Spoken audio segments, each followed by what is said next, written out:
NASA has released photos, videos, and audio recordings of its Apollo missions. We copy you down, Eagle.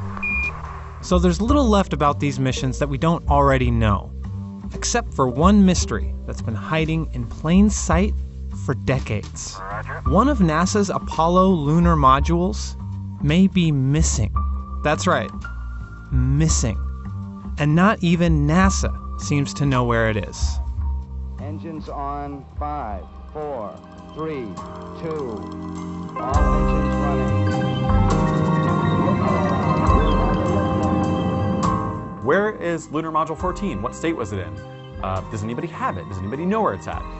From 1962 to 1970, NASA commissioned Grumman Aircraft to build 15 space-worthy lunar modules for its Apollo program. Each one was labeled Lunar Modules 1 through 15 and cost around $150 million to make, or about $1.1 billion today. Charlie Brown was selected by the astronauts as the code name for the Apollo 10 command module, and his friend Snoopy was the call sign for the lunar module.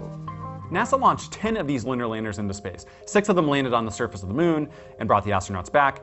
Other 4 were used for practices and dry runs of future missions, and there were 5 that were left on the ground.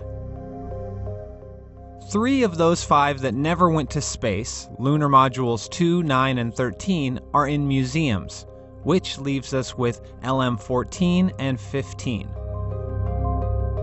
Lunar Module 15 was another lunar lander that was being built for Apollo 20, which of course never happened. They turned it into scrap metal. So that leaves us with one lunar lander, LM 14. On the Smithsonian's website, there's a page listing the lunar landers and all of their fates.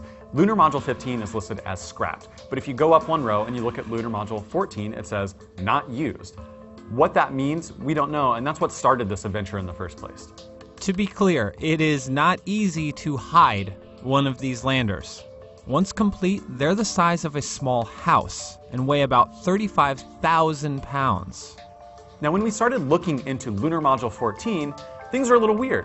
The documents that we had access to said incomplete or not used. It didn't say anything about it being scrapped. It didn't say it was in any institution or museum.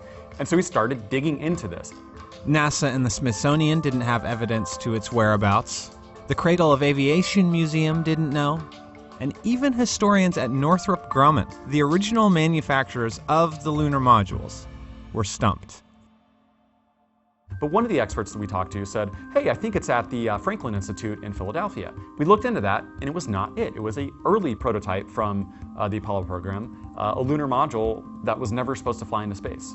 And then we got a lead, sort of. There was a document from March 1978 that is a disposition or list of everything in the Apollo program, what it was, what its code number was, and where it's located. And that document is missing page number 9, which is the page that describes where Lunar Module 14 would be located or what happened to it, if anything. Yeah, it sounds exactly like some sort of Hollywood spy thriller, but this actually happened. Nobody could find this document. Even one of NASA's historians looked for us and couldn't locate it. And the same went for the National Archives. We finally got some clue as to what happened to it from University of Houston's Space Archive. Hi, this is Dave Mosher with Business Insider. Is this Gene? Hi, yes it is. Hi, Dave. Hi. So I heard you found page 9 of that document. Can you read it to me? Tell me what it says. Next to LM14, it says mission canceled. Mission canceled. And then is there anything else that it says? The next column says remarks. It says deleted from program. Deleted from program. It doesn't say where it went or what happened to it. No, it does not. Okay. So we were at a dead end. And to be fair, this wouldn't be the first time a moon lander has been lost to history. In 1969, the lunar lander for Apollo 10 was ejected into space as part of a dry run for Apollo 11. Ground contact was maintained with the ascent stage until its batteries were depleted some 12 hours later. NASA didn't track the lander at the time, so it was missing, floating somewhere in space for decades.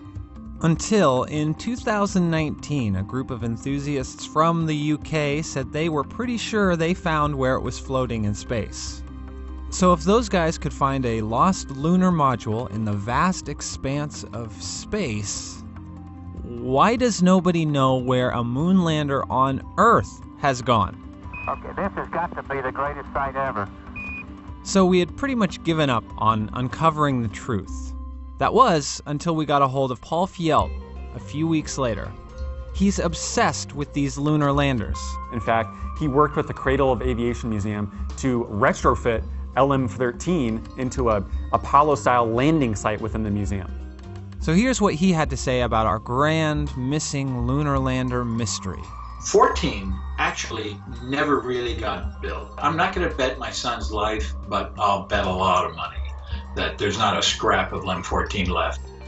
Of course, that would explain why there's no photos of it. The really revealing thing that Paul showed us was this progress chart from Grumman of the lunar landers that were under construction right before NASA canceled the entire program. And it shows that LM-14 was about 1 to 5% complete based on Fjeld's analysis. So the farthest that technicians at Grumman got was basically cutting out all of these pieces of metal and starting to assemble them, weld them together before NASA canceled the program.